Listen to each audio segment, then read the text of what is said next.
अस्सलाम वालेकुम। आप देख रहे हैं मुबशर लुकमान चैनल। मेरा नाम मुबशर लुकमान है। इस वक्त मैं लंदन में हूँ, बरतानिया का शहर। और सर्दी तो खैर इस वक्त हर जगह पे है।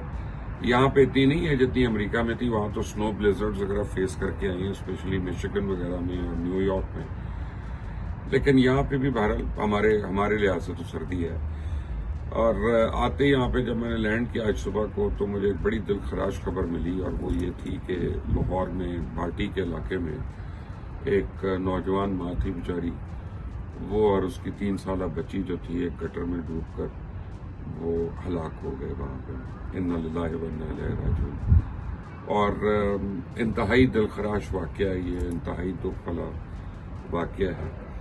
लेकिन बस बात यह है कि जो जाने वाला है वो तो चला जाता है, और अपने पीछे जितने लोग होते हैं उनको वो सोगवार भी छोड़ देता है, और कई बारी हम लोगों को एक्सपोज भी कर देता है। हमें यदि दुनिया के आगे भी, अपने आगे भी अपनी नज़रों में नहीं गिरना चाहिए इंसान को। बाकी तो अल्लाह ताला रहम करे।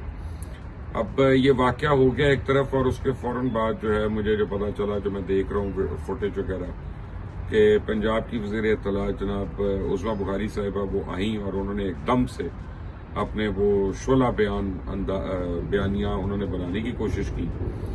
और उन्होंने कहा कि ये झूठे लोग हैं जो ये बयानियाँ बना रहे हैं। पाइप के अंदर से तो पानी गुजरता है, इंसान कैसे गुजर सकता है, और वो भी दो इंसान। और उनके साथ कुछ नाम नहाद सहाफ़ी थे, वो भी मिल गए, और कुछ लोगों ने पूरे के पूरे टिकट्स भी चला दिए, पूरा बयानिया जो है चला दिया। बयानिया यही था कि पाइप में से तो पानी गुजरेगा, इंसान कैसे गुजर जाएगा साबत सलामत, और वो भी दो। खैर जब सोशल मीडिया पे उसका वावेला हुआ तो फिर शोर मचा, और उसको जो इन्वेस्टिगेशन था दायरेकार उसको जरा वसी किया गया।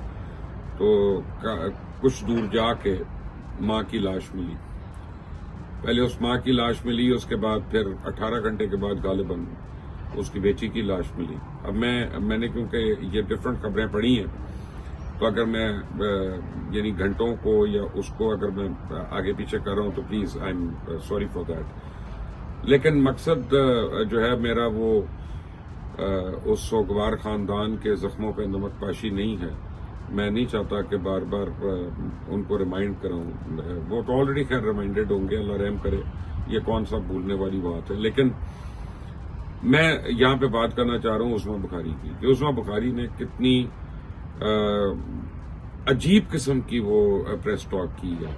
यानी गरूर की भी एक हद होती है, जुल्म की भी एक हद होती है, और एक फेक बयानिया बनाने की कोशिश की, उसको फेक खबर कहा, और लोगों को आड़े हाथों लिया कि जो उस खबर को दे रहे थे, और कहा गया कि ये दुश्मन है, और सहाफत के भी और हुकूमत के भी, और पता नहीं किस किस चीज के, और हुकूमत तो ये कर रही है तो वो कर रही है। और मैं कई दफा ये समझता हूँ कि मरियम नवाज जो हैं वो उनके अच्छे काम भी लोगों के लिए जो अच्छे नहीं लगते या लोगों को उनके गले में पड़ जाते हैं, वो ये उज़मा बुखारी की जो हैंडलिंग है उस वजह से है। मेरा ख्याल है कि अब वक्त आ गया कि मरियम नवाज को सोचना पड़ेगा कि उज़मा बुखारी को उनको इस ओहदे से हटा देना चाहिए, क्योंकि वो पंजाब हुकूमत की सुबकी का बायस बनती हैं, वज़ीर आला की भी सुबकी का बायस बनती हैं, और लोगों को भी दादरसी नहीं होती उनके बयानियाँ बनाने से।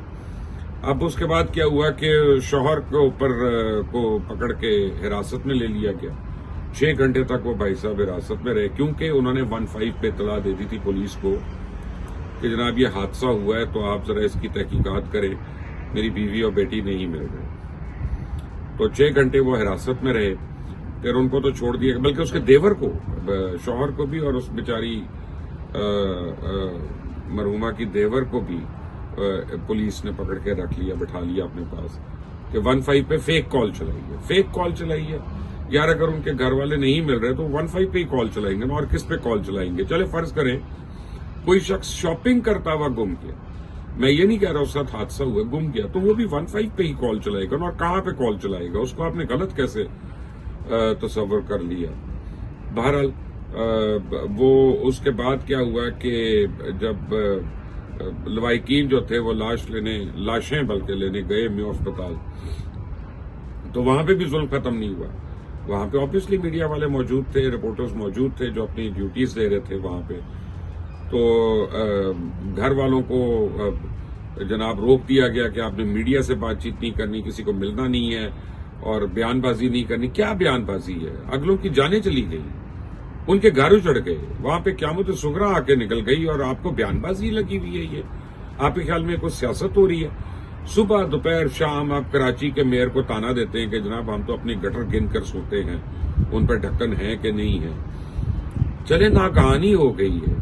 ایک تو آپ اپنا جب دوسروں کے اوپر اتنی باتیں کریں گے تو اللہ تعالیٰ بچائے، پھر بڑے بول سامنے آتے ہیں. لیکن یہ ہے کہ ابھی تک آپ یہ دیکھیں، میں نے نہیں سنا کہ کراچی کے میئر نے، کراچی یعنی سندھ کے وزیر اطلاعات نے یا اور لوگوں نے اس بات کے اوپر سیاست کرنے کی کوشش کی ہے. یہ سیاسی معاملہ نہیں ہے. لوگ سینسٹیو ہیں اور لوگوں کو پتہ ہے کہ ٹریجڈیز ہو جاتی ہیں. یہ ٹریجڈی ہے، بہت بڑی ٹریجڈی ہے. لیکن بات یعنی یہاں پہ یہ ہے کہ آپ کی ہینڈلنگ کیسی ہے. تو یہ جو عظمیٰ بخاری نے جس طرح کا بیانیہ بنانے کی کوشش کی ہے، میں تو اس کے اوپر بڑا بھرپور احتجاج کروں گا. اور جو صحافی اس کے ٹاؤٹ بن کے وہ پوری کی پوری خبریں اسی طرح چلا رہے ہیں اور اس کو کہہ رہے ہیں کہ فیک نیوز تھی یا فیک بیانیہ تھا، تو اب میرا خیال ہے کہ عظمیٰ بخاری اور کیا ان صحافی وہ خود اپنے آپ کو، میں نہیں کہتا کہ کوئی ان کے اوپر کرے، وہ خود اپنے آپ کو پیکا ایکٹ کے تحت سرنڈر کر دیں گے کہ جی ہم نے فیک نیوز پھیلائی، ہم نے فیک بیانیہ پھیلایا، ہم نے مرے ہوئے لوگوں کو زندہ بنا دیا تھا، ہم نے تو انکار کر دیا اور پھر ہم نے جو ہم نے خبر دی وہ غلط ثابت ہوگی. تو کیا پیکا ایکٹ لاگو ہوگا ان پہ؟ میں نہیں کہتا کہ ہوگا. یہ خود ڈیسائیڈ کریں، اپنے ضمیر کے تحت ڈیسائیڈ کریں، اپنے گریبان میں جھانکیں اور پھر ڈیسائیڈ کریں. لیکن یہ ظلم کی حد ہے. اور میں مریم نواز شریف کو وہ بہت محنت کر رہی ہیں، بہت کوشش کر رہی ہیں. میں ان کو یہ بار بار کہوں گا کہ پلیز ایسے لوگوں سے اپنی اور اپنی کابینہ کی جان چھڑائیں. یہ لوگ نہ صرف اپنے لیے بلکہ آپ کے لیے بھی بہت زیادہ شرمندگی کا باعث ہو رہے ہیں. اور اگر آپ میری بات سے اگری کرتے ہیں تو کامنٹس میں مجھے اپنی رائے دیجیے گا. پلیز اس چینل کو سبسکرائب کریں، بیل آئیکن کو پریس کریں اور اس کو شیئر کریے گا ویڈیو کو، کہ تاکہ سونر اور لیٹر یہ عظمیٰ بخاری کی نظروں سے گزرے اور ان کو پتہ چلے اور وہ غصہ آئے گا ان کو. وہ مجھے برا بھلا کہیں گی، میں آج سے نہیں، میں ان کو 2007 سے جانتا ہوں. تو جب وہ پیپلز پارٹی میں تھی اور صرف ایک ایم پی تھی تو میں ان کو تب سے جانتا ہوں. میرے شوز میں بڑی ریگولر آتی تھی تو وہ بھی آج سنیں اور یہ سوچیں کہ یار یہ کتنی گری ہوئی بات کی تھی. انہوں نے نہیں کرنا چاہیے، تو ان کو چاہیے تھا تحقیقات کا کہہ دیتی کہ ہم تحقیقات کرا رہے ہیں. دودھ کا دودھ اور پانی کا پانی ہو جائے گا. اور اگر غلط ہوا تو اچھا پھر آپ نے کیا کیا کہ پروجیکٹ ڈائریکٹر کو چند لوگوں کو معطل کر دی. کیا ہوتا ہے معطل کرنے سے؟ وہ جو لوگ ہیں ان کی زندگی واپس آ جائے گی؟ نہیں، یہ کوئی معطلی نہیں ہے. یہ 302 کا پرچہ ہے غفلت کا. یہ پرچہ ہونا چاہیے ان سارے لوگوں پہ.